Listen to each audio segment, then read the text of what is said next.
నిర్గమకాండ 25వ అధ్యాయం దొరికిందా? 10 నుంచి నేను చదువుతాను, చూడండి కిందకి. 65వ పేజ్ అండి, 10 నుంచి నేను చదువుతాను. వారు తుమ్మకరతో ఒక మందసమును చేయవలను, దాని పొడుగు 2 మూరలున్నర, దాని వెడల్పు 3.5, దాని ఎత్తు 3.5.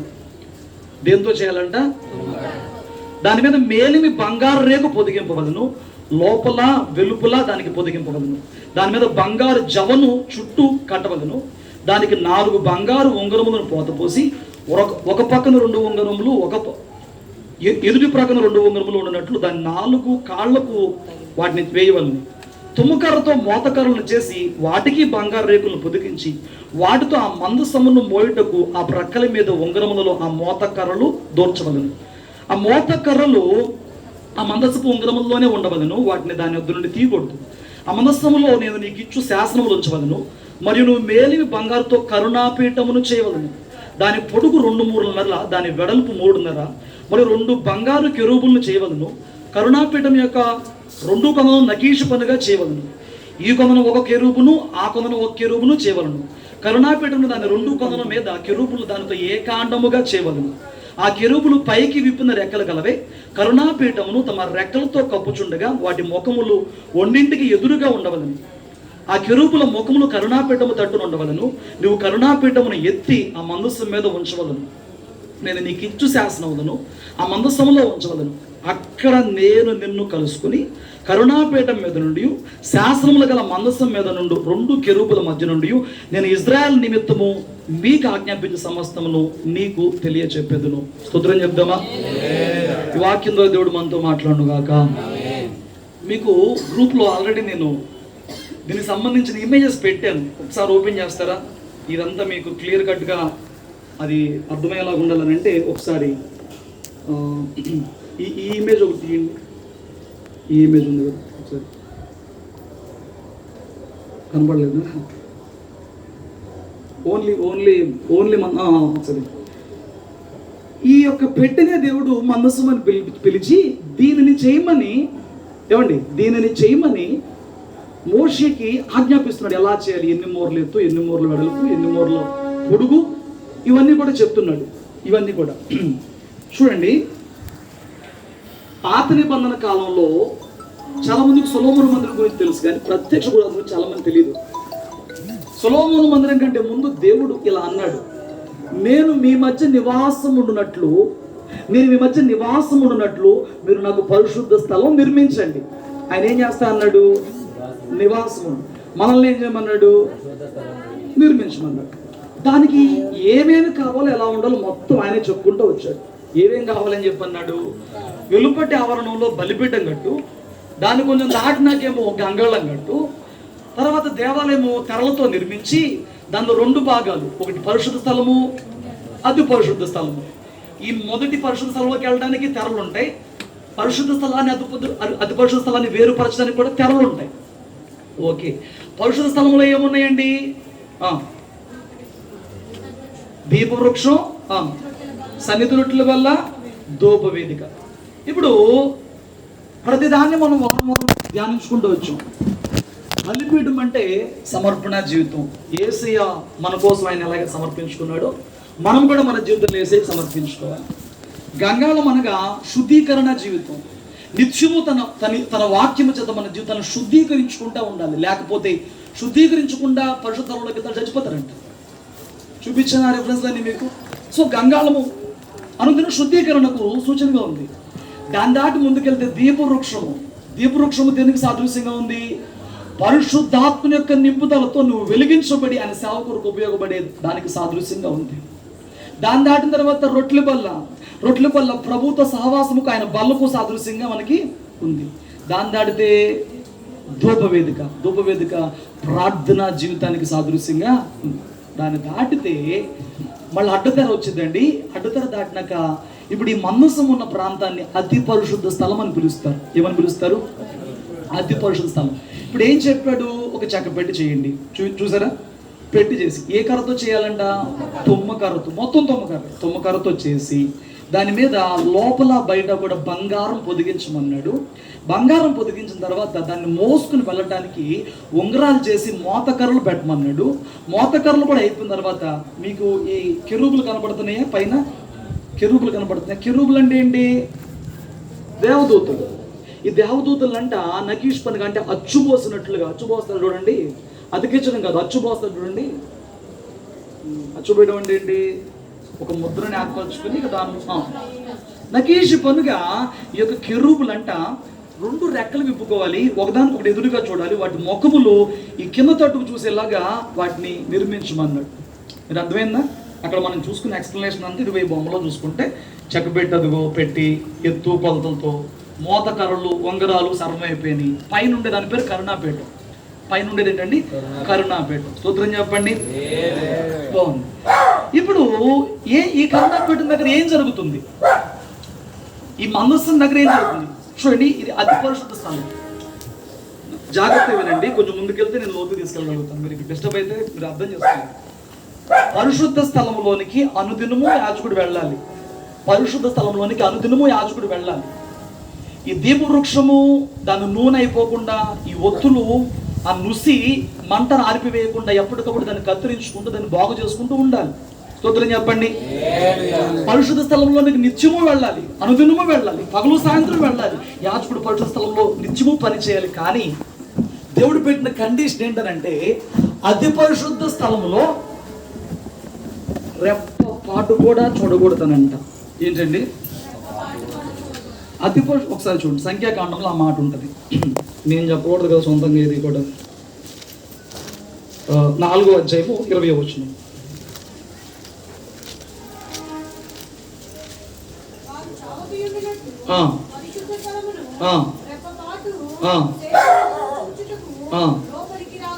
ఏం చేయకూడదండి? ఏం చేయకూడదంట? యాజకులు పరిశుద్ధ స్థలంలోనికి అనుదినము వెళ్ళొచ్చు, కానీ అతి పరిశుద్ధ స్థలమైన మందస్సం ఉన్న ఆ అతి పరిశుద్ధ ప్రాంతంలో కంట రెప్పపాటు సమయం కూడా దాన్ని చూడకూడదు. ఏం చూడకూడదు? మందస్సం చూడకూడదు. ఎందుకో తెలుసా? ఆ 2 కెరూబులు ఒకదానికి ఒకటి ఎదురుగా ఉన్నాయి కదా. ఆ 2 కెరూబుల మధ్య చూడండి, నా చూడండి, మీరు బైబిల్లో కదా నేను చెప్పేటప్పుడు నాకు పరిశుద్ధ స్థలంలోకి వెళ్తే ఇది తెరలతో కప్పివేయబడింది కదా. పరిశుద్ధ స్థలం అంతా కూడా, మొత్తం మందిరం అంతా కూడా లోపల కిటికీలు కూడా లేవు, లైటింగ్ ఉండదు. పరిశుద్ధ స్థలంలో దీప వృక్షం వెలిగిస్తుంది. అతి పరిశుద్ధ స్థలంలోకి వెళ్ళినప్పుడు అక్కడే దీప వృక్షం ఉండదు. దేవుని దివ్య వెలిగే, దేవుని సన్నిధి కాంతి ఈ 2 కెరూబుల మధ్య అక్కడ నివాసము ఉంటుంది. ఆ దేవుని దివ్య సన్నిధి కాంతి ఉన్న ఆ యొక్క మందస్థముని రెప్పపాటు కూడా చూడడానికి వీలు లేదు. సంవత్సరానికి ఒక్కసారి యాజకుడు అక్కడికి వెళ్ళాలి. ఎలాగండి? ఒక్కసారి వెళ్ళాలి. సంవత్సరానికి ఒక్కసారి వెళ్ళినప్పుడు ఏం చేయాలంటే వాళ్ళు యాజకుడు తన కొరకు, ప్రజలందరూ కొరకు, ప్రధాన యాజకుడు మాత్రమే వెళ్ళాలి. యాజకుడు తన కొరకు, ప్రజలందరూ కొరకు కూడా బలి అర్పణ చేసి రక్తం చేతబట్టుకుని, ఒక చేత రక్తము చేతబట్టుకుని, మరొక దాంట్లో మీకు మొన్న చెప్పా, ఈ ధూపార్తిలో నుంచి నిప్పులు తీసుకుని ఈ ధూపార్తిని పట్టుకుని పొగంట మేఘం వలె కమ్మాలండి. పొగ ఏం జరగాలండి? చూడండి, కొంచెం ముందుకు వస్తే ఒకసారి 16వ సంఖ్యాకాండం కాదు, లేవియాకాండం 16 ఉంటుంది. సంఖ్యాకాండం కాదండి, లేవియాకాండం 16వ అధ్యాయం 2వ వచనం. నేను కరుణాపీఠము మీద మేఘములో కనబడుతును కనుక. ఎక్కడ కనబడతాడంట? కరుణాపీఠం చేశాడు చూడండి. ఈ కరుణాపీఠం మధ్యలో మేఘంలో ఆయన కనబడతాడంట. చదవండి. నీ సహోదరుడైన అహరోను చావకుండునట్లు మందసము మీద కరుణాపీఠము ఎదుటనున్న అడ్డతెర లోపలికి ఎల్లప్పుడూ రాకూడదని. ఎల్లప్పుడు రాకూడదు. చెప్పే కదా ఇప్పుడే, ఎల్లప్పుడు రాకూడదు. సంవత్సరం ఈ అధ్యాయం అంతా ఎక్స్ప్లెయిన్ చేస్తాడు. 16వ అధ్యాయం. సంవత్సరానికి ఒకసారి రావాలి. వచ్చినప్పుడు బలి అర్పణ చేయాలి. రక్తము చేతపట్టుకునే వెళ్ళాలి. రక్తం చేతపట్టుకోకుండా ప్రధాన యాజకుడు వెళ్ళినా, ప్రధాన యాజకుడు ఏ అయోగ్యత అభ్యతతో ఉన్నా అక్కడక్కడ చచ్చిపోతాడు.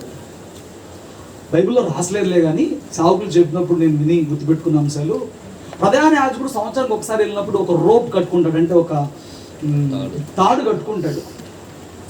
ఈయన లోపలికి వెళ్ళినప్పుడు ఇంత టైం అని ఉంటుంది, అంత టైంలో ఆయన వెనక్కి వచ్చేయాలి. రెండు, ఆయన ఎఫోద్ ధరించుకుంటాడు. ఎఫోద్కి దానిమ్మ గంటలు ఉంటాయి, ఆ గంటలు మోగుతూ ఉండాలి.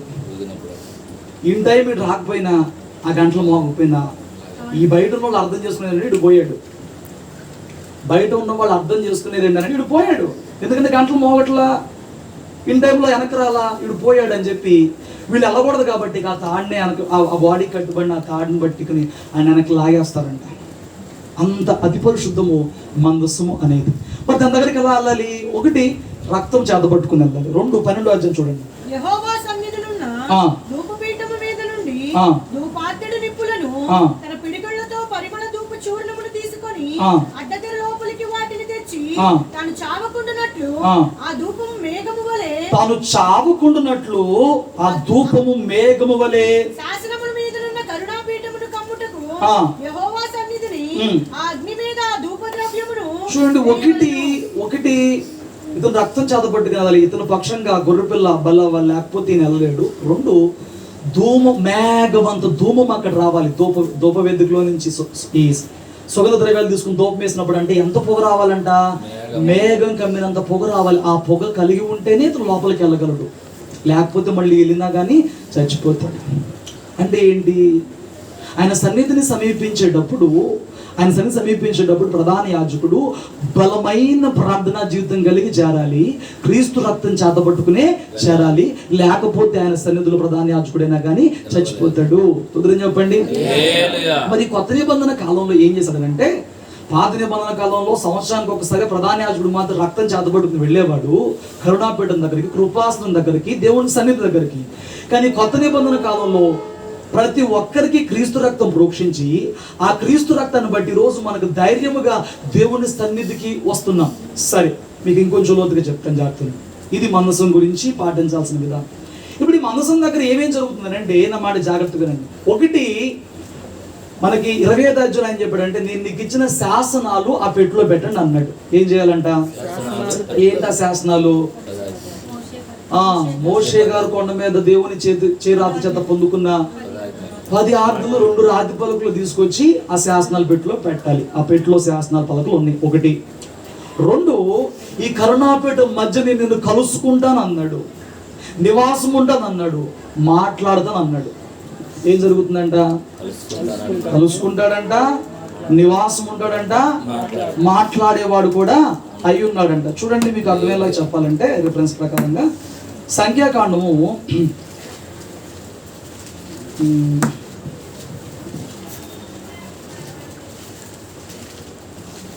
7వ అధ్యాయము 90వ వచనం చదవండి.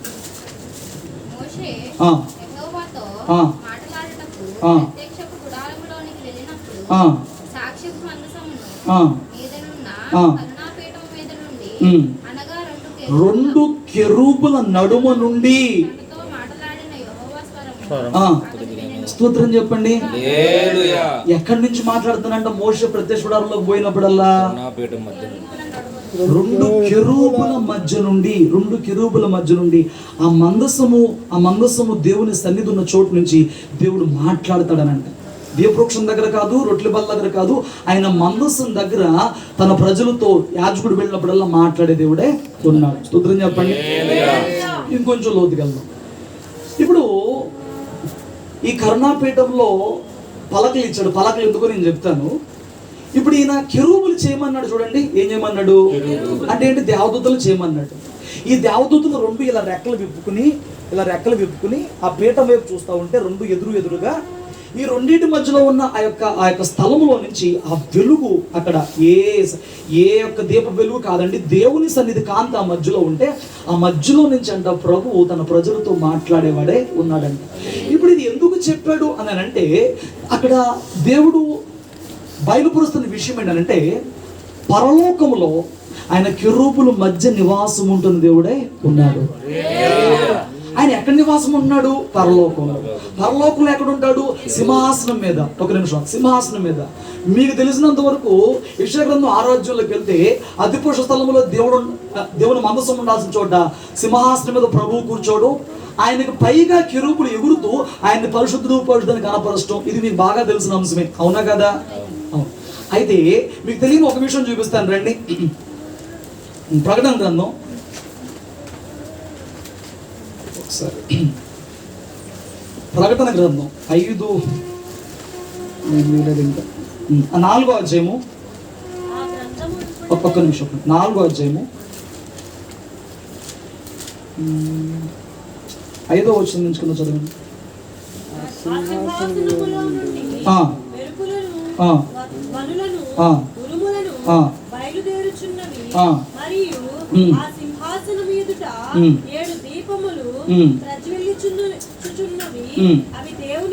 ఆత్మలు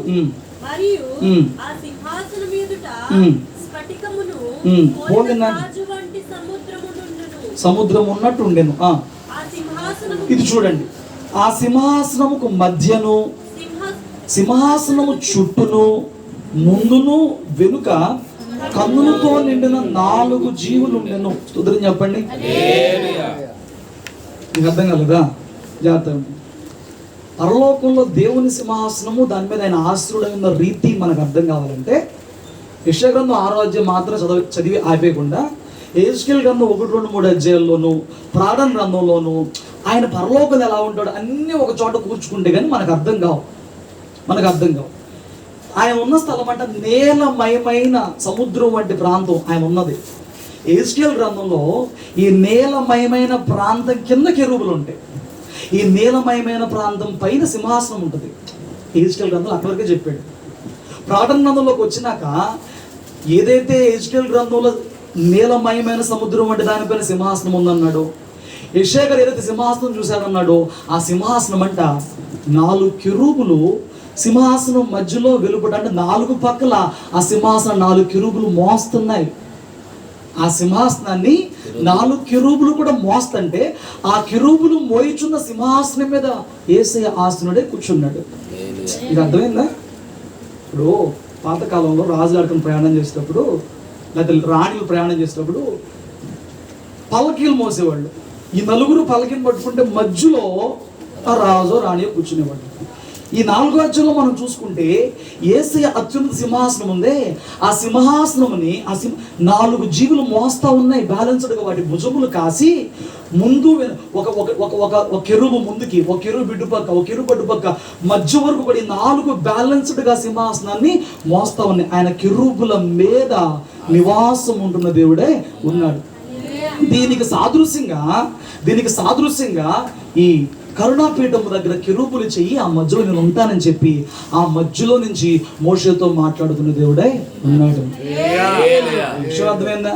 ఆయన ఎలా ఉన్నాడు ఏంటో యెషయా, యెహెజ్కేలు, యోహాను చెప్తే కానీ మన తర్వాత అర్థం కాలేదు. కానీ మోషేకి ఆయన సింబాలిక్ గా కెరూబులు ఎందుకు పెట్టాడంటే ఆయన కెరూబుల మధ్య, కెరూబుల మీద నివాసం ఉంటున్న దేవుడై ఉన్నాడు. ఆ వర్ణన అంతా నీకు అర్థం కావాలంటే ఇప్పుడు నేను చెప్పుకుంటూ పోతే గంట పైన అయ్యింది. ఆ జీవులు ఏంటో, వాటి నడవడికి ఏంటో, ఎలా వెళ్తాయి, ఇదంతా నా వల్ల కాదు. కానీ నీకు అర్థం కావాలంటే ఇదిగో యెషయా గ్రంథం 1, యెషయా గ్రంథం 6, యెహెజ్కేలు గ్రంథం 1, ప్రకటన గ్రంథం 4 మొత్తం చదువుకో. అప్పుడు నీకే క్లారిఫికేషన్ వచ్చింది. అప్పుడు అర్థం కాబట్టి యూట్యూబ్లో పెట్టుకుని కొంచెం అర్థం. స్తోత్రం చెప్పు. చదివేటప్పుడు ఇమాజిన్ చేసుకోవాలి, చేసుకుంటే సగం పని అయిపోద్ది. ఇంకా అవ్వకపోతే ఇక ఇప్పుడు వచ్చినాయి ఇక తప్పట్లో అందరూ దాని మీద డిపెండ్ అవుతున్నారు. సరే, ఇప్పుడు ఈ మందసం దగ్గర ఆయన మనకేం వివరిస్తున్నాడు? నేను పరలోకంలో కెరూబుల మధ్య నివాసం ఉండేవాడై ఉన్నాను. అలాంటి కెరూబులు నకీష్పందుగా నువ్వు గనక చేసి ఈ కరుణాపీఠం మందసం మీద నువ్వు పెడితే ఆ మందసం ఆ కెరూబుల మధ్యలో నేను నిలబడి నీతో మాట్లాడతానని చెప్పాడు.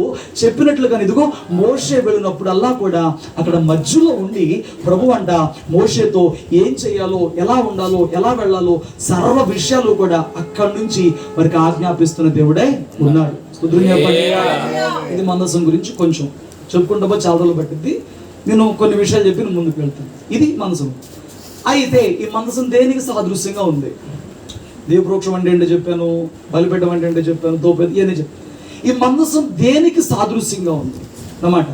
ఈ మందసం దేనికి సాదృశ్యంగా ఉందనంటే నేను చెప్పే సరిగా అర్థం చేసుకోండి. ఈ మందసము ప్రభువైన యేసుక్రీస్తు వారికే సంపూర్ణమైన సాదృశ్యంగా, ఆయన సన్నిధికి సంపూర్ణమైన సాదృశ్యంగా ఉంది. స్తోత్రం చెప్పండి. ఎందుకంటే మందసము మనము మోషేకి దేవుడు చెప్పినప్పుడు ప్రత్యక్ష గుడారంలో చూసాం, కానీ అసలు ఈ మందసం ఎక్కడుందో తెలుసా? ప్రకటన గ్రంథం 11వ అధ్యాయము 19వ వచనం చదవండి. మరియు పరలోకమందు దేవుని ఆలయము తెరవబడగా దేవుని నిబంధనము ఆయన ఆలయములో కనబడెను. స్తోత్రం చెప్పు. పరలోకంలో దేవాలయం ఉంది. ఆ దేవాలయంలో అంట మందసము ఉంది. పరలోకంలో దేవాలయం ఉంది, పరలోకంలో మందసం ఉంది. ఆ పరలోకంలో ఉన్న మందసాన్ని దేవుడు భూమి మీద చేపించాడు. మీకు అర్థమవుతుందండి? చూడండి, పరలోకంలో ఉన్న మందసాన్ని దేవుడు భూమి మీద ఎలాగైతే ఉంచాడో, పరలోకంలో ఉన్న యేసయ్య భూమి మీదకి మానవుడిగా దిగి వచ్చాడు. ఈ మందసం అనేది తుమ్మకర్రను బంగారము కలిగి ఉన్నట్లుగానే యేసయ్య భూమి మీద ఉన్నప్పుడు ఆయన మానవుడుగాను, తుమ్మకర్ర మానవత్వానికి సూచనగా ఉంది, బంగారం దైవత్వానికి సూచనగా, పరిశుద్ధతకు సూచనగా ఉంది. ఆ మందసము బంగారముతోనూ తుమ్మకర్రతో ఉంది కదా. యేసయ్య కూడా ఈ భూలోకంలో బ్రతికినంత కాలం ఆయన మానవుడై ఉన్నాడు, తన దైవత్వాన్ని కూడా కలిగిన వాడుగా ఈ భూలోకంలో జీవించిన వాడే ఉన్నాడు. ఈ విషయంలో సాదృశ్యంగా ఉన్నాడు. ఉదయం చెప్పండి. పరలోకంలో ఉన్న దేవుణ్ణి కలుసుకునే స్థానము పాత నిబంధన కాలంలో మందసం. పరలోకంలో ఉన్న దేవుణ్ణి భూలోకంలో కలుసుకునే స్థానము మందసమే. అయితే పరలోకంలో ఉన్న దేవుడికి మానవులకి మధ్య తెగిపోయిన బంధాన్ని యేసయ్య తిరిగి కలిపిన వాడిగా, మనిషికి దేవునికి మధ్య బంధాన్ని తిరిగి మరలా ఏర్పాటు చేసిన వాడు. పాత నిబంధనలో మందసం ఏర్పాటు చేస్తే దేవునికి మనిషికి మధ్య బంధాన్ని, దేవుని మాటను. కొత్త నిబంధనలో యేసయ్య దేవుణ్ణి మనిషిని కలిపిన వాడిగా ఉన్నాడు. చెప్పు. పాత నిబంధనలో దేవుని మాట కావాల్సినప్పుడల్లా వీరు వెళ్ళి మందసం దగ్గర ప్రార్థన చేసి దేవుని మాట పొందుకుంటే, అంటే దేవుడు మందసం మధ్య నుంచి మాట్లాడినట్లుగా కొత్త నిబంధన కాలంలో వాక్యం చెప్తుంది, యేసుక్రీస్తు వారి ద్వారా దేవుడు మన అందరితో కూడా మాట్లాడుతున్న వాడే ఉన్నాడంట. ఈ విషయాలన్నీ కూడా మనం చూసుకున్నప్పుడు ఇవి సంపూర్ణంగా యేసయ్యకే సాదృశ్యంగా ఉన్నాయి. స్తోత్రం చెప్పు. అయితే అన్నమాట జాగ్రత్త. అయితే ఇప్పుడు మందసము పాత నిబంధన ప్రకారం, పాత నిబంధన అంత అక్షరార్థమే కాబట్టి మందసం అనేది ఒక ప్రాంతంలోనే ఉంది, ఒక ప్రాంతానికి పరిమితమైంది. కొత్త నిబంధనకు వచ్చినప్పుడు మందసం అంటే యేసయ్యని, మందసం అంటే ఆయన సన్నిధి చేత నింపబడతామని చెప్పి నన్ను. ఈ రోజు నా మాట జాగ్రత్త వినండి. పాత నిబంధన కాలంలో ప్రత్యేక గుడారంలో మాత్రమే ఉండే మందసము ఈ రోజున నీలో నాలో ఉండడానికి, ఆయన ఉంచడానికి ఇష్టపడుతున్న వాడే ఉన్నాడు. ఎలాగా మందసం అంటే ఒక ప్రాంతంలో ఉండేది కాదు కొత్త నిబంధనలు. మందసం అంటే యేసయ్యే, మందసం అంటే ఆయన సన్నిధి అయి ఉన్నది. ఎలాగా? ఆయన ఏం చెప్పాడంటే, నువ్వు మందసం చేసినప్పుడు అందులో ఆజ్ఞల పలకలు పెట్టమని చెప్పలేదా? దేవుడు తానిచ్చిన ఆజ్ఞలు భూమి మీద మానవుడికి ఏవైతే ఉన్నాయో, ఏ మానవుడైతే తన జీవితాన్ని సరిచేసుకుని ఆ ఆజ్ఞలను పాటిస్తూ, ఆ ఆజ్ఞలను తూచా పాటిస్తూ ఎవడైతే తన అంతకంతకు దేవునికి చేరువదామని చూస్తాడో వాడిలో దేవుని సన్నిధి నిత్యము నిలిచి ఉంటుంది. మాటలు మీకు అర్థమవుతున్నాయా? దేవుని సన్నిధి అంటే దేవుని మందసం అంటే ఆయన సన్నిధి. చాలా మంది సన్నిధి అని అంటే 4 గోడల మందిరం అనుకుంటారు. సన్నిధి అంటే మందిరం కాదండి. ఆయన వెలుగు నీతో పాటు నడవడమే, ఆయన తోడు నీతో పాటు రావడమే ఆయన సన్నిధి. చెప్పు. అయితే ఈ కొత్త నిబంధన కాలంలో, పాత నిబంధనలోనైతే ఒక చోట ఉండేది, కానీ కొత్త నిబంధన ప్రభువు ప్రతి ఒక్కరిని ఒక మందసంగా మార్చడానికి, అంటే ప్రతి ఒక్కరూ ఆయన నివాసంగా ఉండడానికి, ప్రతి ఒక్కరూ ఆయన సన్నిధితో నింపడానికి ఆయన ఇష్టపడుతున్న దేవుడై ఉన్నాడు. నేను చేయవలసింది ఏమనగా, ఆయన ఆజ్ఞలు ఎప్పుడైతే పాటిస్తామో, ఆయన నడవడికలో, ఆయన మార్గంలో ఎప్పుడైతే నడుస్తామో, మనం ఎప్పుడైతే ఈ ధూప వేదిక అంటే బలమైన ప్రార్థనా జీవితం కలిగి ఇంకా ముందుకు వెళతామో, అప్పుడు ప్రభు తన సన్నిధిని మన మధ్య, మనలోనే, మనం కూడుకున్నప్పుడే కానీ, కుటుంబంగా కూడుకున్నప్పుడే కానీ, నీకు నువ్వుగా మోకలేసినప్పుడే కానీ, అక్కడే ఆయన మందసమే నీ ముందే నిలబడి నీతో మాట్లాడే దేవుడే ఉన్నాడు. నా మాటలు మీకు అర్థమవుతున్నాయి? మందసం పాత నిబంధనలో ఎలా పెట్టమన్నాడు, ఎందుకు పెట్టమన్నాడు చెప్పాను. కొత్త నిబంధనకు వచ్చినప్పుడు ఆయన దానికి సాదృశ్యం ఆయన తన సన్నిధి ఉంది. స్తోత్రం చెప్పు. అయితే నువ్వు పరిశుద్ధ జీవితం కలిగి ఆయన ఆజ్ఞల ప్రకారంగా జీవించినప్పుడు ఆయన సన్నిధి నీతో ఉంటుంది. ఆయన సన్నిధి నీతో ఉన్నప్పుడు జరిగేది ఏంటి అని అంటే, ఆయన సన్నిధి కాంతి ఆయన నీతో నివాసం ఉంటాడు, నీతో మాట్లాడతాడు, నీకు ఆజ్ఞలు జారీ చేసేవాడిగా ఉంటాడు. అది దాటి ముందుకెళ్ళినప్పుడు ఒకసారి మళ్ళీ మీకు పెట్టిన ఇమేజెస్ చూడండి. ఒకసారి ఈ ఇమేజ్ తీయండి, ఈ ఇమేజ్ తీయండి ఒకసారి. గ్రూప్లో ఉంది కదా, ఈ ఇమేజ్ ఉందా? ఇప్పుడు ఈ ఇమేజ్లో మనకు మందసం కనబడుతుంది, కెరూబులు కనబడుతున్నాయి. కెరూబుల మధ్య దేవుని వెలుగు కనబడుతుందా? కనబడుతుంది. లోపల ఏం కనబడుతున్నాయి?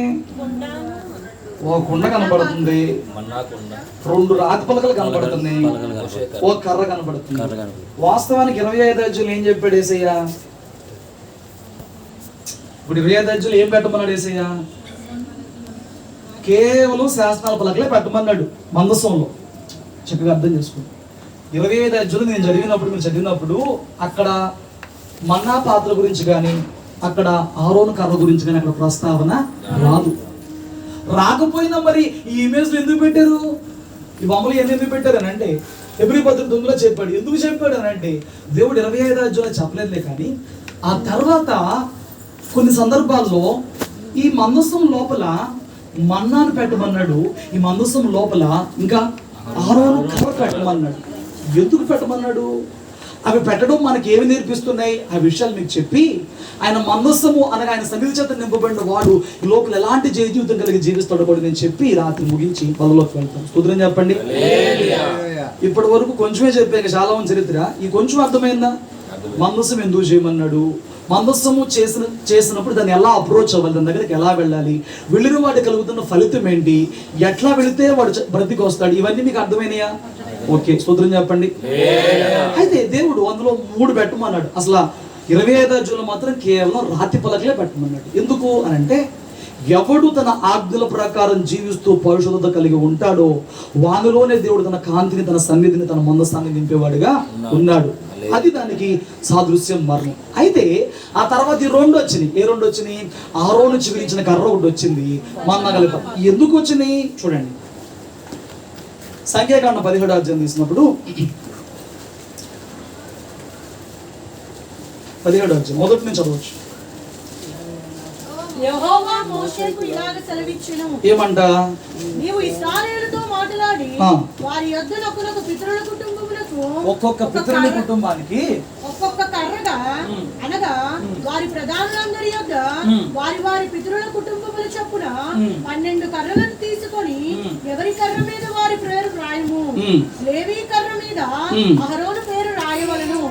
ఎలాగనగా పితరుల కుటుంబముల ప్రధానునికి ఒక్క కర్రయే ఉండవలెను. నేను మిమ్మల్ని కలుసుకునే ప్రత్యక్షపు గుడారములోని శాసనముల ఎదుట వాటిని ఉంచవలెను. అప్పుడు నేను ఎవరిని ఏర్పరచుకొందునో వాని కర్ర చిగురించును. ఇశ్రాయేలు మీకు విరోధముగా సనుగుచుండు సనుగులు నాకు వినబడకుండా మాన్పివేయుదురు.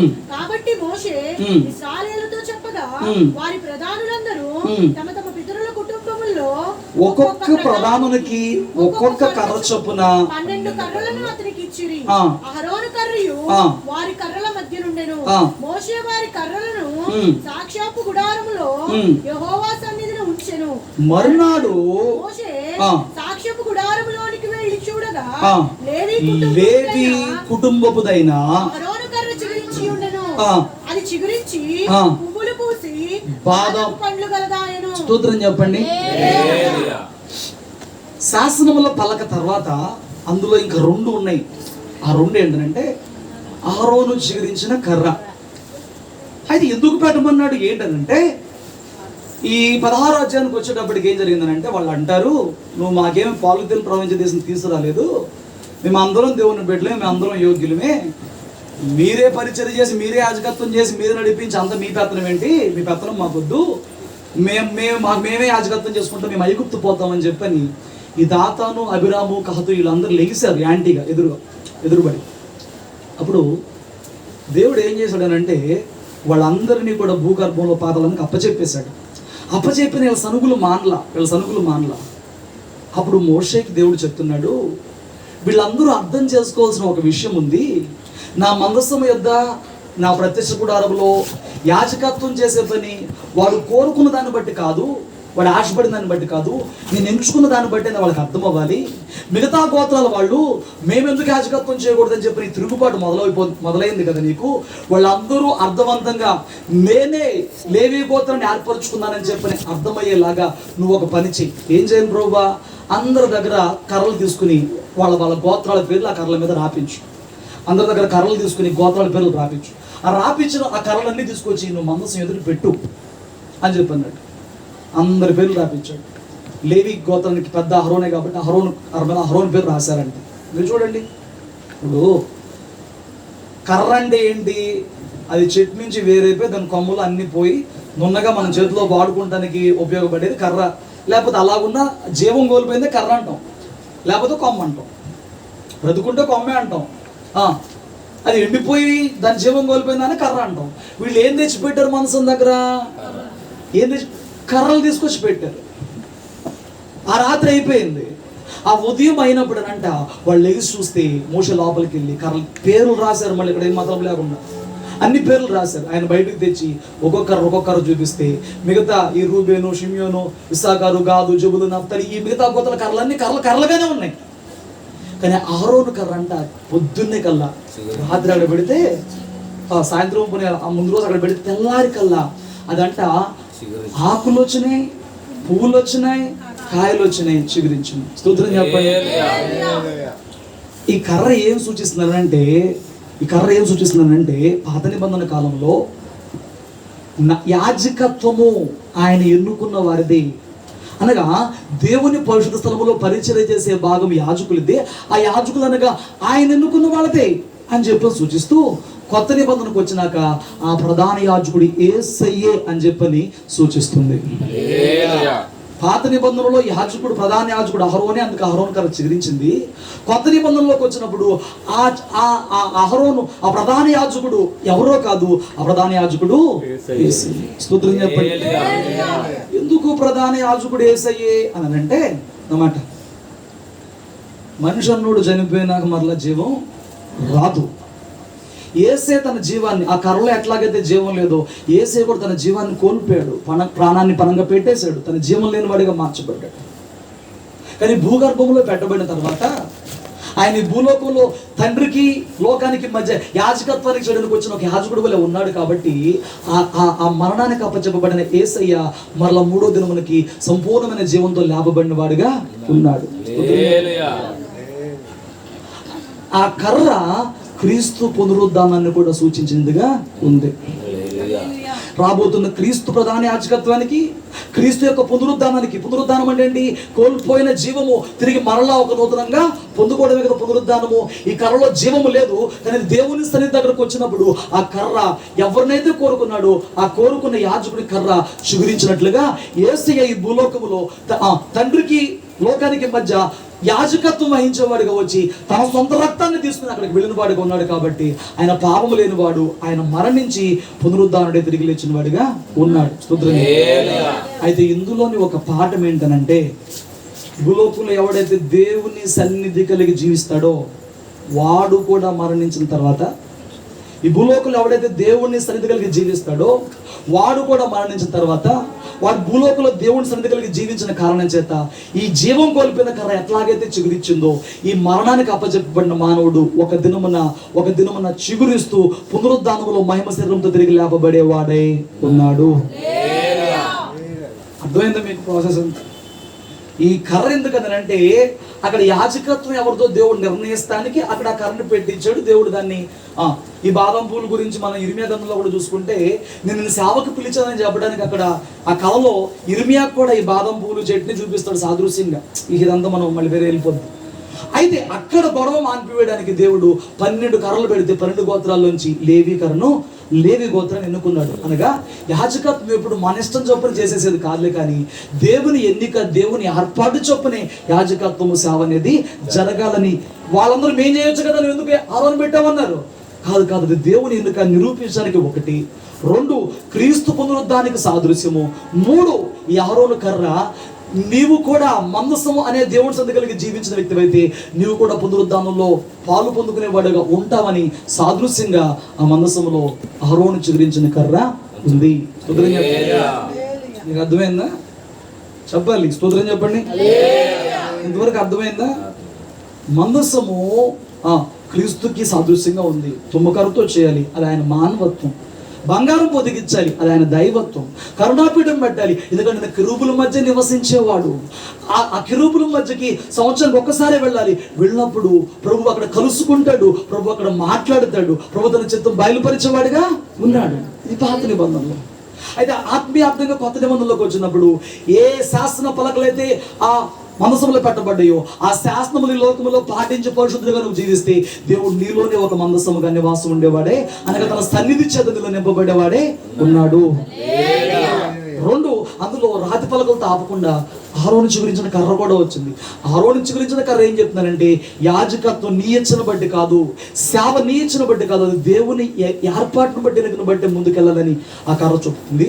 2, ఆ కర్ర క్రీస్తు పునరుద్ధానానికి ఆయన యాజకత్వానికి సాదృశ్యంగా ఉంది. 3, దేవుని సన్నిధి కలిగి జీవించినట్లయితే నీవు కూడా పునరుద్ధానంలో పాలు పొందుకుంటావని ఆ కర్ర నీకు సూచిస్తుంది. స్తోత్రం చెప్పండి. తర్వాత విషయం ఏంటి? మన్నా కలిగిన బంగారు పాత్ర ఉంది. ఏముందండి? మరి దాని గురించి ఏం నేర్చుకోవాలి? నిర్గమాకాండానికి రండి ఒకసారి. 16వ అధ్యాయం 32 నుంచి కింద చదవండి. మరియు మోషే ఇట్లనెను, యెహోవా ఆజ్ఞాపించినదేమనగా, నేను ఐగుప్తు దేశము నుండి మిమ్మల్ని బయటకు రప్పించినప్పుడు అరణ్యంలో తినుటకును నేను మీకు ఇచ్చిన ఆహారమును మీ వంశస్థులు చూచినట్లు వారు తమ యొద్ద ఉంచుకొనుటకు దానితో ఒక ఓమరు పొట్టు పాత్రను నింపుడను. కాబట్టి మోషే అహరోనుతో, నీవు ఒక గిన్నెను తీసుకొని దానిలో ఒక ఓమోరు మన్నాను పోసి మీ వంశస్థులు తమ యొద్ద ఉంచుకొనుటకు యెహోవా సన్నిధిలో దాన్ని ఉంచమనెను. యెహోవా మోషేకు ఆజ్ఞాపించినట్లు ఉంచబడుటకు సాక్ష్యపు మందసము ఎదుట అహరోను దాన్ని పెట్టెను.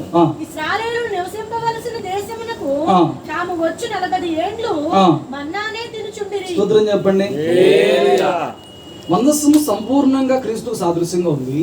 రాతి పలకలంటే వాక్యము దేవుడై ఉన్నాడు. అహరోను చేతికర్ర చిగురించింది. అలాగే ఆ యాజకత్వ కొత్త నిబంధనలో యేసయ్యది ఆయన పునరుద్ధానానికి ఆ కర్ర కూడా ఆయనకు సాదృశ్యంగా ఉంది. 3వది అక్కడ ఏముందనంటే బంగారు పాత్ర ఉంది. ఆ పాత్రలో మన్నా ఉంది. ఏముందండి? స్తోత్రం చెప్తాం. ఇజ్రాయేలీలు ఐగుప్తులో దగ్గర 430 సంవత్సరాలు ఉన్నారు. ఎన్ని సంవత్సరాలు ఉన్నారండి? మొన్న మనం అందరం గుడారాల పండుగ కాకర రోజు వెళ్ళినప్పుడు వీళ్ళు చక్కగా కారు వేసుకొచ్చి చపాతీలు కూరలు చక్కగా పెట్టుకొచ్చారు. మళ్ళీ అక్కడ ఆకలి ఎత్తదేమో రాత్రికి ప్రార్థనలో, మళ్ళీ ఆకలితో వెనక్కి రాకూడదని చెప్పి మళ్ళీ మధ్యరాత్రి దొరక ఒకసారి అట్లాగే వెనక్కి దొరకలేదు, అర్ధరాత్రి ఏ తినాల్సి వచ్చింది అని చెప్పి పాపం అందరూ సిద్ధపడి వచ్చారు. ఇప్పుడు ఇజ్రాయేలీలు ఐగుప్తులో నుంచి ప్రార్థన కూటానికి వెళ్ళడానికి రాలా, బయటికి తమ దేశమైన దేవుడు వాగ్దానం చేస్తున్న కానాన్ దేశం వెళ్ళడానికి బయటకు వచ్చారు. బయటకు వచ్చినప్పుడు ఆ రాత్రికి మాత్రమే ఒక్క పిండి ముద్ద అంట, పులియని పిండి ముద్ద ఆ రాత్రికి వరకే ఉంది వాళ్ళకి. అంటే వాళ్ళకి ఆహారం ఆ రాత్రి వరకే ఉంది, తెల్లారితే వాళ్ళకి ఆహారం లేదు. వాళ్ళు ఈ సముద్రం పాయలు అవడం, బయటకు వస్తాం, వాళ్ళు చచ్చిపోతాం, ఇవన్నిటిలో తిండి మర్చిపోయారు. ఇదంతా అయిపోయి కొంచెం తేరుకుని బయటకు వచ్చేది అప్పుడు ఆకలి వేసి అంటారు, మా పరిస్థితి ఏంటి, మా ఆహారం పరిస్థితి, మా పోషణ పరిస్థితి అని చెప్పిన మోషే మీద అటాక్. నీడు లేవు, మోషే మీద అటాక్. మాంసం లేదు, నీటికి మోషే తీసుకొచ్చి నువ్వే అంటారు. అదేమంటే మళ్ళీ అదేమంటే అంటారు, మాకు అక్కడే బాగుంది, కూరగాయలు, దోసకాయలు, ఉల్లిపాయలు, అయ్యి షాపులో అక్కడ ఉన్న సేవ ఏడ్చారు. బయటకు వచ్చాము, అక్కడే బాగుంది. అయ్యా వీళ్ళు నాకంట కట్టేవేంటి ప్రభుగా, వీళ్ళు మాంసానికి ఆకలేస్తున్నారు ప్రభు అని అంటే వాళ్ళకి నేను ఆహారం పెడతానని చెప్పి దేవదూతులు భుజించే ఆహారమైన మన్నాని ఆకాశం నుంచి మధ్యరాత్రి వేళ మంచు పడుతున్నప్పుడు ఆ మంచుతో పాటుగా ఆయన మన్నాను వారి గుడారముల చుట్టూత ఆయన కురిపించిన వాడై ఉన్నాడు. వాళ్ళు ఆ ప్రయాణం సముద్రం దాటి ప్రయాణం మొదలుపెట్టిన ఆ రోజు నుంచి యోర్దాను నది దాటి మరలా తమ సొంత దేశంలో అడుగు పెట్టే వరకు కూడా ఈ మన్నానే తిన్నారు. అయితే యేసయ్య అన్నాడు అన్నమాట, మీ పితరులు అంటే మీ రాబోయే తరాలకి నేను మిమ్మల్ని మన్నాతో పోషించదని జ్ఞాపకార్థంగా ఉండాలి. అలా ఉండాలని చెప్పానంటే ఈ మన్నాన్ని తీసుకుని నువ్వు ఏం చేస్తావనంటే ఒక బంగారు పాత్రలో పెట్టి దాన్ని మందసంలో పెట్టు అని చెప్పాను. స్తోత్రం చెప్పండి. ఈ మన్నా మందసంలో ఉన్న మన్నా ఏం సూచిస్తుంది అంటే, మందసంలో ఉన్న మన్నా మన పోషణ విషయంలో ఆయన కలిగి ఉన్న శ్రద్ధను సూచిస్తుంది. ఇజ్రాయెల్ బయటకు వచ్చారండి, వాళ్ళు ఒకళ్ళిద్దరు కదండి, 30 లక్షల జనాభా. మనం గుడారాల పండగకి వెళ్ళామా, ఆఖరి రోజు మనం చూసిన జనం వాళ్ళు మహా అయితే 4-5 లక్షల జనాభా ఉంటారు మహా అయితే. ఆ జనాల మధ్యలో మనం చివరేదో మొదటి కనబడుతుందా? ఇలాంటి జనం ఇంకా 5 రెట్లు అనమాట. అలాంటి గ్రౌండ్లో 5 రెట్లు అంత జనాభా వాళ్ళు ఇజ్రాయేలీలు. అంతమందికి ఆహారం కావాలంటే ఏమన్నా సాధ్యమయ్యే పనేనా? అంతమందికి దేవుడు వాళ్ళ 40 సంవత్సరాల్లో కూడానంట ఆ మన్నా కురుడు ఈ రోజు కూడా విశ్రాంతి దినం తప్ప మిగతా ఏ రోజు కూడా మన్నా కురిపించిన దేవుడు మానవంగా వాళ్ళని చేర్చవలసిన గమ్యం చేర్చే వరకు వారి పోషణ విషయంలో, వారి ఆహార భాగం విషయంలో ఆయన శ్రద్ధ తీసుకున్నాడు. ఈ రెఫరెన్స్ నేను చదివించిన టైం అయిపోతుంది. ద్వితీయోపదేశకానికి వెళ్ళినప్పుడు ఆయన ఏమన్నాడు తెలుసా? ఈ 40 సంవత్సరాల్లో మీ బట్టలు పాతకెళ్ళలేదు, మీ కాలు వాయలేదు. కాలు వాయడం అంటే ఏంటండి? పిల్లలు పెద్ద అయినప్పుడు 4వ నెంబర్ సైజులో తీసుకున్నాను చెప్పు, 5వ నెంబర్కి 6వ నెంబర్కి వచ్చాడు. ఇక చెప్పాడు పట్టిద్దా? మన అరణ్యంలో చెప్పులాంటి తెద్దాం. వీళ్ళు 30 లక్షల జనాభా, ఆ నడిచేది మళ్ళీ ఇసుకలో ఎత్తు పొలాల ప్రాంతంలో నడుస్తూ ఉంటారు అన్నమాట. అది పుడికి దిగిపోతూ ఉంటాయి. ఎక్కడి నుంచి తేవాలి? ఏసే చెప్తున్నాడు, వాళ్ళ చెప్పులు కూడా తేగలేదంట, అవి కూడా పెరుగుతూ వచ్చినాయంట, ఆ బట్టలు కూడా మాయలేదంట, వాళ్ళు ఎప్పుడు ఫ్రెష్గా ఉంచాడంట. స్తోత్రం చెప్పండి. ఆయన ఈ బంగారు పాత్ర మనకి ఏం సూచిస్తున్నారంటే, నీ పోషణ గురించిన శ్రద్ధ ఆయనకు ఉంది. ఏముందండి? పోషణ గురించి శ్రద్ధ. 2, ఈ మన్నా ఆయన చెప్పాడు జీవాహారం నేనే అని. ఈ మన్నా కూడా ఆయనకే సాదృశ్యంగా ఉంది. రాతి పలుకుల్లో వాక్యం ఉంది, వాక్యం యేసయ్యకే సాదృశ్యంగా ఉంది. ఆరోను చిగురించిన కర్ర ఆయన పునరుద్ధానానికి ఆయనకే సాదృశ్యంగా ఉంది. ఈ బంగారు పాత్ర ఉన్న మన్నా ఆయన మనకు ఆహారమై ఉన్నాడు. మన దేహానికి, మన ఆత్మకు కూడా ఆయన ఆహారమై ఉన్నాడు, ఆహారానికి సూచనగా ఉంది. స్తోత్రం చెప్పండి. మనం నేర్చుకోవాల్సిన ఒక పాఠం ఏంటంటే, ఇందులో నీవు అనునిత్యము దేవుని సన్నిధి కలిగి జీవిస్తే ఏ రోజు కూడా నీ ఆహార భాగం విషయంలో దిగులు చెందాల్సిన బిడ్డగా, వెతుక్కోవాల్సిన బిడ్డగా నువ్వు ఉండవు. ఆ మన్నా మనకి ఏమి నేర్పిస్తుంది? 1 దేవుని పరంగా చూసుకుంటే 3 దేవుని సూచన. మనకు నేర్పించే పాఠాలు ఏంటి? రాతి పలకలు మనం పాటించాలి, పరిశుద్ధంగా జీవిస్తే ప్రభు మనతో ఉంటాడు. కర్ర ఏం సూచిస్తుంది? నువ్వు జీవించినంతకాలం ప్రభులో ఉంటే నువ్వు కూడా పునరుద్ధానంలో పాలుభాగస్తుడిగా ఉంటావు. ఈ మన్నా మనకేం సూచిస్తుందని చెప్తున్నారంటే, నీవు దేవుని సన్నిధి కలిగి జీవిస్తే, నువ్వు దేవుని చిత్తంలో ఉన్నవాడివైతే ఆయన నీ పోషణ గురించిన శ్రద్ధ కలిగిన వాడిగా ఉన్నాడు. నీ ఆత్మకు సంబంధించిన పోషణ విషయంలో ఆయనకు శ్రద్ధ ఉంది, నీ శరీరానికి సంబంధించిన పోషణ విషయంలోనూ శ్రద్ధ ఉంది. చూడండి, మనం తినే ఆహారం క్షయమైపోయే ఆహారము, కానీ అక్షయమైన ఆహారం ఏదనగా ఇదిగో మందిరంలో కూర్చున్నప్పుడల్లా దేవుడు నాకు సిద్ధపరిచేస్తున్న ఈ వాక్యమే మన ఆత్మలకు అక్షయమైన ఆహారముగా ఉంది. దేవుని సన్నిధిలో తప్ప మరి ఎక్కడా కూడా నీకు అక్షయమైన ఆహారం దొరకదు. లోకంలో, వార్తాపత్రికల్లో, టీవీల్లో, న్యూస్ ఛానల్లో మరెక్కడ కూడా నీకు అక్షయమైన ఆహారం దొరకదు. అక్షయమైన ఆహారం ఆయన సన్నిధిలోనే, ఆయన సన్నిధికి వచ్చినప్పుడే దొరుకుతుంది అనేది ఈ మన్నా గల పాత్ర మనకి నేర్పిస్తుంది. ఇదొక పాఠం. అయితే ఈ పాత్ర గురించి మరొక విషయం ఏంటంటే, వాస్తవానికి ప్రభు ఏం చెప్పాడంటే వాళ్ళకి మన్నా గురించి, ఒప్పుకుంటున్నారా? వాస్తవానికి ఏం చెప్పాడంటే పాత్ర గురించి, మన్నా గురించి, నేను అనుదినమో మీకు మన్నా గురిపిస్తాను, ఏ రోజు ఆ రోజే కూర్చుకోండి, అసలు దాన్ని నిల్వ ఉంచుకోవద్దు అన్నాడు. నిల్వ ఉంచుకుంటే అది పురుగు పట్టి, కంపు కొట్టి, వాసన వచ్చేది, పాడైపోద్ది అన్నాడు. చూడండి 16వ అధ్యాయం 19వ వచనం. ఇదే 16-19. మరియు మోషే దీనిలో ఏమీ ఉదయం వరకు ఎవరును మిగిల్చుకొనకూడదని వారితో చెప్పెను.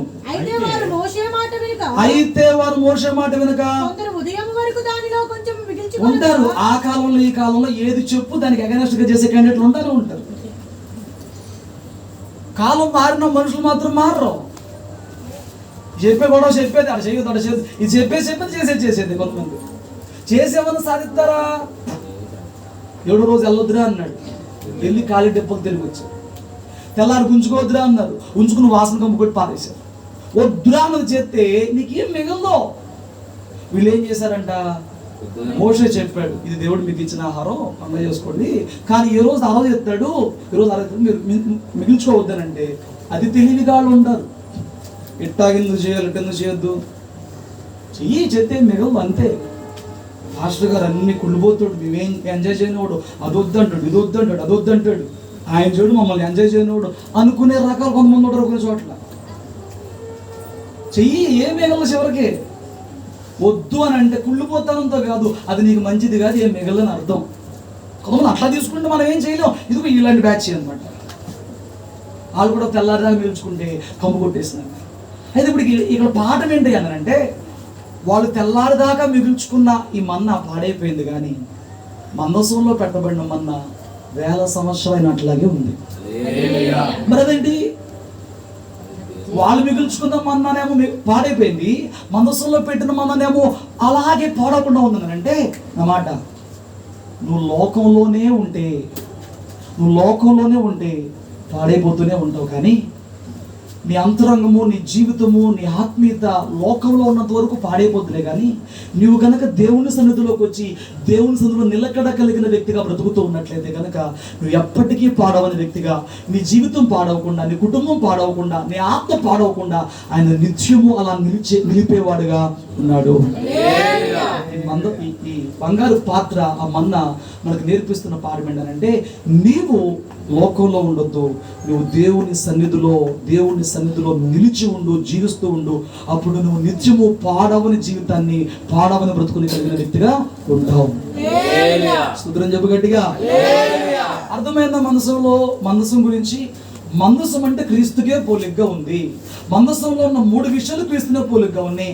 అందులో ఉన్న 3 విషయాలు బట్టి మనం నేర్చుకునేది: 1, ఆజ్ఞలు పాటిస్తూ బ్రతకాలి; 2, పునరుద్ధానం ఉందని చెప్పిన విశ్వాసంతో మనం దేవుని సన్నిధి కలిగి జీవిస్తే మనం కూడా పునరుద్ధానంలో పాలు భాగస్తులుగా మారుతాం. 3, నువ్వు లోకంలో జీవించు, లోకంలో బ్రతుకు, లోకంలో ఉన్నంత వరకు కంపు కొట్టేస్తావు, చెడిపోతావు, పాడైపోద్ది ఆ బతుకు, పాడైపోతావు లోకంలో ఉన్న బతుకు. కానీ దేవుడు తన సన్నిధిలో నిన్ను రోజు తన రక్తంలో కడిగి పెట్టుకోవడానికి ఇష్టపడ్డాడు కదా. తన రక్తం దారిపోసి ఒకప్పుడు నీకు కప్పు కొట్టే జీవితమైన, పాడైపోయిన జీవితమైన నిన్ను బాగు చేసి, నూతన సృష్టిగా చేసి ఈరోజు తన బిడ్డగా మార్చుకుని ఆయన సన్నిధిలో ఉంచాడు కదా. సన్నిధిలో ఉండు, ఆయన యొద్ద ఉండు, ఆయనకు భయపడుతూ ఉండు, ఆయన సన్నిధిని కోల్పోవద్దు. అప్పుడు నీ జీవితము, నీ కుటుంబము, నీ ఆత్మ పాడవకుండా ఆయన నిత్యము కాపాడేవాడే ఉన్నాడు. సోదరం చెప్పు. ఇది మందసం గురించిన వివరణ. మనం అందులో ఉన్న ఆ వస్తువులు బట్టి నేర్చుకునే పాఠం. దీన్ని కలిగి ఉండటం వల్ల, మందసం మనం కలిగి ఉండటం వల్ల, చూడండి ఈ మందసం గురించి ఇంకో 2 విషయాలు. 1వ దినవృత్తాంతాల గ్రంథం 7వ అధ్యాయము. గంట అయింది నాకు తెలుసు, ఒక్క పావుగంటలో నేను ముగిస్తాను. ఓపిక ఈ 4 పాయింట్లు కూడా వినండి, చాలా ప్రాముఖ్యం. 2వ దినవృత్తాంతాలు, 1 కాదు, 2వ దినవృత్తాంతాలు, 2వ దినవృత్తాంతాలు 7వ అధ్యాయం. దొరికిందండి? 7 కాదు, 6 రండి. 6వ అధ్యాయము 11వ వచనం ఒకటి చదవండి. యెహోవా ఇశ్రాయేలుతో చేసిన నిబంధనకు గుర్తైన మందసమును దాని యందు ఉంచితినని చెప్పి, ఈ మందసము గురించి చెప్తూ అంటాడు సొలొమోను, ఈ మందసము నిబంధనకు గుర్తు. ఈ మందసం ఏమైందనంట, అదేంటో తర్వాత చూద్దాం. గుర్తుపెట్టుకోండి ఆ పాయింట్. వేరే ఒక రోజు నేను ప్రత్యేకంగా దాన్ని పట్టుకుంటాను వీలైతే. ఇదే 6వ అధ్యాయం 41 చదవండి.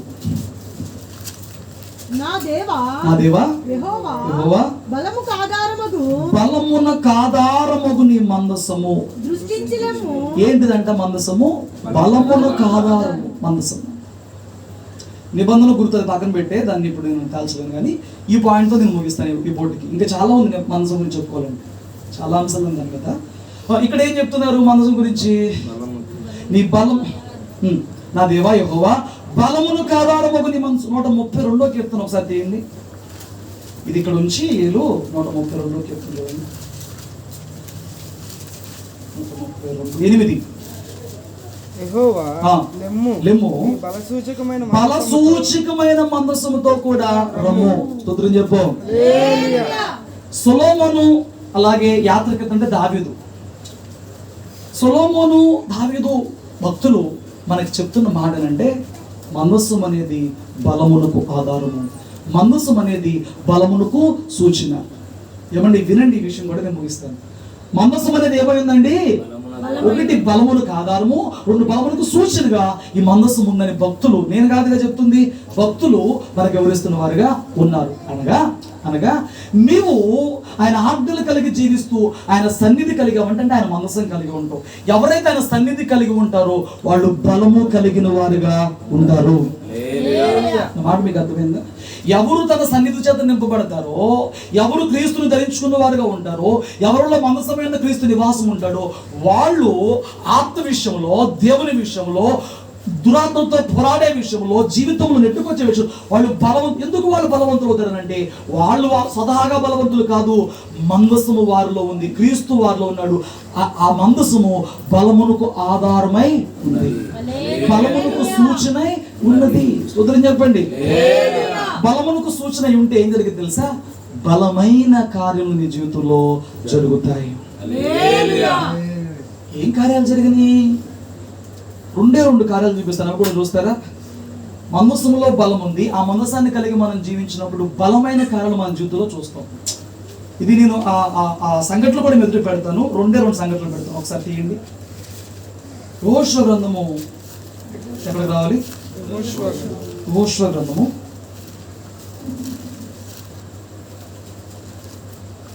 6వ అధ్యాయము 6వ వచనం చదివి పెట్టండి.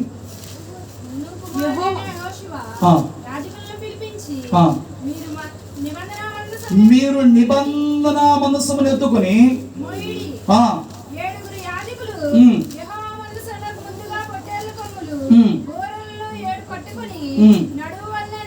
వారితో చెప్పారు. 12వ వచనం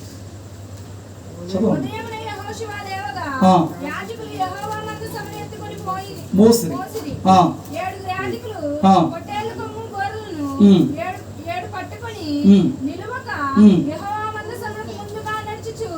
బూరలు ఊదుచూ వచ్చింది, వారికి ముందుగా నడిచింది, వెనుకటి భాగము వెంబడించును. స్తోత్రం చెప్పు. మోషే గారు చనిపోయిన తర్వాత ఇజ్రాయేలీల్ని కానాన్ దేశంలో చేర్చే బాధ్యత దేవుడు యెహోషువ మీద పెట్టాడు. యెహోషువ గారు ఒక్కొక్క ప్రాంతం దాటుకుంటూ వెళ్తున్నప్పుడు ఈ 6వ అధ్యాయంలో వాడు ఎరుకోకు వచ్చారు. ఎక్కడికి వచ్చారండి? చెప్పండి, ఎక్కడికి వచ్చారు? ఎరుకోకు వచ్చారు. ఈ ఎరుకో బలమైన కోట గోడలు కలిగిన పట్టణం, బలమైన కోట, కొన్ని 100 అడుగులు ఉంటుందంట ఆ కోటలో. చాలా అప్పట్లో అదొక వండర్ అంట. అసలు ఎరుకో కోట కూడా అప్పట్లో ఒక వండర్ అంట, ఇంత బలమైనది. ఎవడు ఎక్కలేడు, ఎవడు పడగొట్టలేడు, ఎవడు కోల్చలేడు. ఇప్పుడు ఈ ఎరుకో పట్టణం దాటి వాళ్ళు పోవాలి ముందుకి. ఎరుకో పట్టణం ఉండకూడదు, వాళ్ళు ఎప్పటికైనా వచ్చి చంపేస్తారు. సో యేసే చెప్పాడు, ఈ ఎరుకో పట్టణం చుట్టూ వరుసగా 6 రోజులు తిరగండి, 7 సార్లు తిరగండి చెప్పాడు. ఓకే, తిరగండి.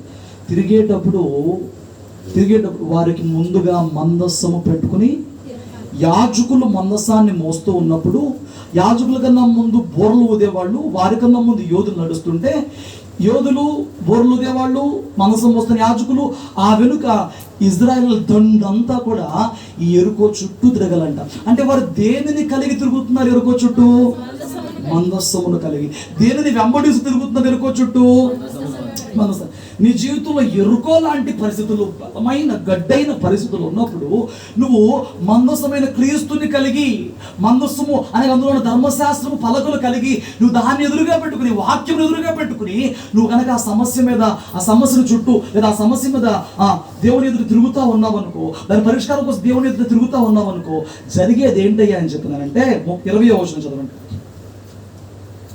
20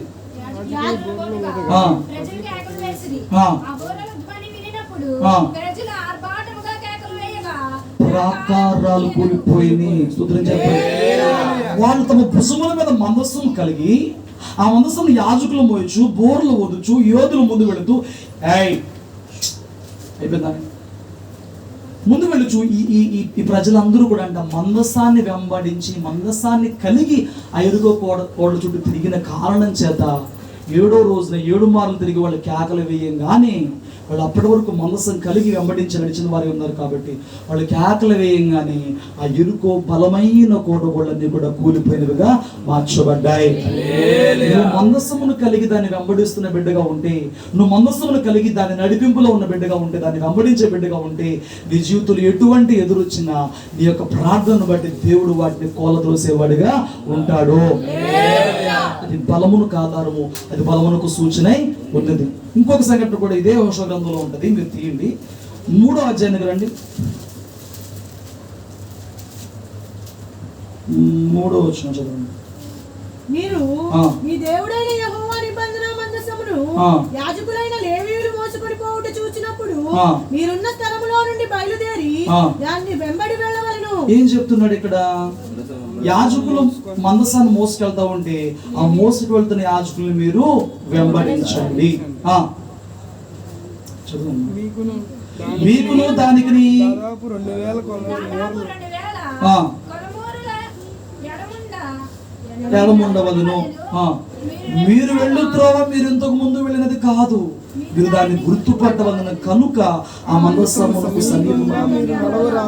చెప్పండి. ఈ 3వ అధ్యాయంలో 6వ అధ్యాయంలో ఎరుకోని వాళ్ళు మందస్సమును ఆధారం చేసుకుని కూల్చారు. మందస్సం బలానికి ఆధారం, వాళ్ళు మందస్సాన్ని ఆధారం చేసుకుని దాన్ని వెంబడించి 6వ అధ్యాయంలో ఎరుకొని కూల్చారు. ఈ 3వ అధ్యాయంలో వాళ్ళకి యోర్దాను నది అడ్డు వచ్చింది. ఏం అడ్డు వచ్చిందండి? ఇక్కడ ఏం చెప్తున్నాడు దేవుడు? మొదట యాజకులు మందస్సం. ఇలా ప్రయాణం అంతట్లో కూడా మనం చూసుకుంటే యాజకులు మందస్సం అన్నాడు. యాజకులు మీకు ముందుగా నడవాలి. కొంత దూరం చెప్పాడు, ఆ దూరంలో మీరు ఆ యాజకుల్ని వెంబడిస్తూ మీరు నడవాలి అన్నాడు. స్తోత్రం చెప్పండి. ఇదే 3వ అధ్యాయం 13వ వచనం చదవండి. సర్వలోకనాథుడగు యెహోవా నిబంధన మందసమును మోయు యాజకులు అరికాళ్ళు యోర్దాను నీళ్లను మట్టును గాని యోర్దాను నీళ్లు అనగా ఎగువ నుండి పారు నీళ్లు ఆపబడి ఏకరాశిగా నిలుచును. కోతకాలమంతయు యోర్దాను జాతి గట్లన్నిటి మీద పొర్లిపారును. నిబంధన మందసము మోయి యాజకులు జనులకు ముందుగా వెళ్ళగా యోర్దాను దాటుటకై జనులు తమ గుడారములో నుండి బయలుదేరి అప్పుడు ఆ మందసమును మోయువారు యోర్దానులో దిగిన తరువాత మందసమును మోయు యాజకుల కాళ్ళు నీటి అంచున మునగగానే పైనుండి పారు నీళ్లు దూరమున ఆగిపోయినాయి. స్తోత్రం చెప్పండి. యోర్దాను అనేది అత్యధికమైన ఫ్లోటింగ్ ఉంటుంది అనమాట. దాన్ని ఏమంటారు? పెద్దడా ఏదో అంటారు కదా, ఆ వరవడి ఉంటుంది కదా. యోర్దాను అనే నది ఎత్తైన ప్రాంతంలో నుంచి నడుస్తున్న నది అనమాట, ప్లేన్గా వెళ్తుంది కాదనమాట. వీళ్ళు ఎప్పుడైతే పర్టికులర్ కాలంలో దాటారో దాని ఫోర్స్ దాదాపు ఒక 100 మైళ్ళ ఫోర్స్తో ఉంటుందంట. ఒక్కొక్క ప్రాంతంలో ఆ ఎత్తుని బట్టి అంత ఫోర్స్ ఉంటుంది. ఇప్పుడు డ్యాములు వెళ్ళారనుకో, ఆ ఫోర్స్ ఎట్లా ఉంటుంది? బీభత్సంగా ఉంటుంది. అక్కడ ఎవడన్నా దిగేదో ఉంటాడా? అలా దీని ఫోర్స్ అంత ఫోర్స్గా ఉంటుందంట ఇది. అయితే మనిషి ఉన్నోడు కనుక స్వతహాగా దిగితే కనుక అందులో ఆ పర్టికులర్ కాలంలో వాళ్ళు కొట్టుకుపోతారు. అసలు మనుషులోడు దిగి నుంచుంటాక అవకాశం దక్కదు. ఏసై చెప్తున్నాడు మీరు యోర్దాను దాటితేనే వాళ్ళు కానాన్లోకి వెళ్తారు. కాబట్టి చెప్తున్నాడు, మీరు ముందుగా యాజకులను నిలబెట్టి వారిని వెంబడించారు. ఈ యాజకులు అంట భుజముల మీద మనసం కలిగి ఉన్నారు, దేవుణ్ణి కలిగి ఉన్నారు. ఈ మనసం దేనికి ఆధారమైనది? బలమునకు ఆధారమైనది. ఈ 4 యాజకులు కూడా మందసాన్ని పట్టుకుని అందులోకి దిగారు. ఇప్పుడు ఈ మందసము బలమునకు ఆధారం కాకపోతే, ఈ మందసంలో దేవుని సన్నిధి కనుక లేకపోతే, వీళ్ళు దిగిన స్పాట్లోనే వాళ్ళ కొట్టుకుని పోవాలి. అది మనం చదివిన లేఖనంలో చూస్తే కనుక వాళ్ళ కాళ్ళంట ఆ నీళ్ల అంచుని తాకగానే అమాంతం నీళ్ళు అంటే ఏక రాశిగా నిలిచిపోయింది. ఎందుకంటే వాళ్ళలో శక్తి లేదు, వాళ్ళు మోయించిన మందసాన్ని బట్టి వారు ఆ శక్తిని కలిగి ఉన్నారు. వాళ్ళు స్వతహాగా శక్తి కలిగిన వాళ్ళు కాదు. వాళ్ళు మోయిచున్న మందసం బట్టి, వారు కలిగి ఉన్న మందసం బట్టి, వారి మీద ఉన్న మందసమును బట్టి, దానిలో ఉన్న బలమును బట్టి, వాళ్ళ కాళ్ళలో స్వతహాగా పోవట్లేదు, కానీ వాళ్ళు మోయిచున్న మందసం బట్టి వాళ్ళ కాళ్ళు అంటే అక్కడ తగలంగానే అంత ఫోర్స్గా వచ్చే ఈ యొక్క యోర్దాను నది కూడా అమాంతం అలా ఆగిపోయింది. నువ్వు నీ జీవితంలో ముందుకి సాగలేకపోవడానికి ఎటువంటి యోర్దాను వంటి పరిస్థితులు అడ్డుగా ఉన్నా నువ్వు గనక మందసం కలిగిన బిడ్డవై అడుగులు వేసుకుంటూ ఉంటే తన బలమైన కార్యాలు రాగల రోజున నీ జీవితంలో చూస్తావు. చెప్పు, మాట మీకు అర్థమవుతుందా? ఎరుకో కోటగోళ్ళ కూల్చింది మందస్సమును ఆధారం చేసుకుని, యోర్దాను నదిని దాటింది మందస్సమును ఆధారం చేసుకుని. అది ఆ కార్యములు దేవుని శక్తి చేత బలము చేత తప్ప మరి ఏ రీతిగా కూడా జరగలేవు. ఈ రోజున నీ జీవితంలో కొన్ని సమస్యలు, నీ జీవితంలో కొన్ని బాధలు, నీ బుద్ధి జ్ఞానాలతో అవ్వండి. నువ్వు అనుకోవచ్చు ఇది పెద్ద సమస్య. కొన్ని సమస్యలు, కొన్ని బాధలు, కొన్ని కష్టాలు దేవుని మీద ఆధారపడకుండా, దేవుని బలమును ఆశ్రయించకుండా, దేవుని మందస్సు సహాయం లేకుండా నువ్వు ముందుకు పోతానుంటే నువ్వు కొట్టుకుని పోతావు. నువ్వు గోడ దగ్గర ఆగిపోతావు తప్ప ఒక్కడు కూడా ముందుకి వేయలేవు. ఎప్పుడైతే ఆయన మందస్సును కలిగి వెంబడిస్తూ నువ్వు ప్రయాణం చేస్తావో అప్పుడు నువ్వు అడుగు పెట్టగానే అది ఎటువంటి వరవడైనా ఆగిపోతుంది. నువ్వు అడుగు పెట్టగానే ఎటువంటి కోటగోళ్ళైనా కూలిపోతాయి. నువ్వు అడుగు పెట్టినప్పుడు దేవుని బలమైన కార్యములు జరగడం నీ జీవితంలో నువ్వు చూస్తావు. మందసము బలమునకు ఆధారమై ఉంది, మందసం బలమునకు సూచన అయినది. ఇదిగో ఈ బలమైన కార్యములు ఈ యెహోషువ కాలంలో యోర్దాను దగ్గర, ఎరుకో దగ్గర మనం చూసిన వారముగా ఉన్నాం. కాబట్టి మనం పరిశుద్ధ జీవితం కలిగి జీవిస్తే దేవుని సన్నిధి మనతో ఉంటుంది. దేవుని సన్నిధి మనతో ఉంటే, ఆయన మనస్సు మనలో ఉంటే మన జీవితంలో కూడా ఇలాంటి బలమైన కార్యములు జరుగుతాయి. రాగల రోజుల్లో నీవే దేవుని మనస్సును కలిగి నీ జీవితంలోనే ఇటువంటి గొప్ప కార్యములు అనుభవించుదువుగాక, అనేకులకు సాక్షిగా ఉందువుగాక. చిన్న ప్రార్థన చేసుకుందాం. సర్టిఫికెట్ రా.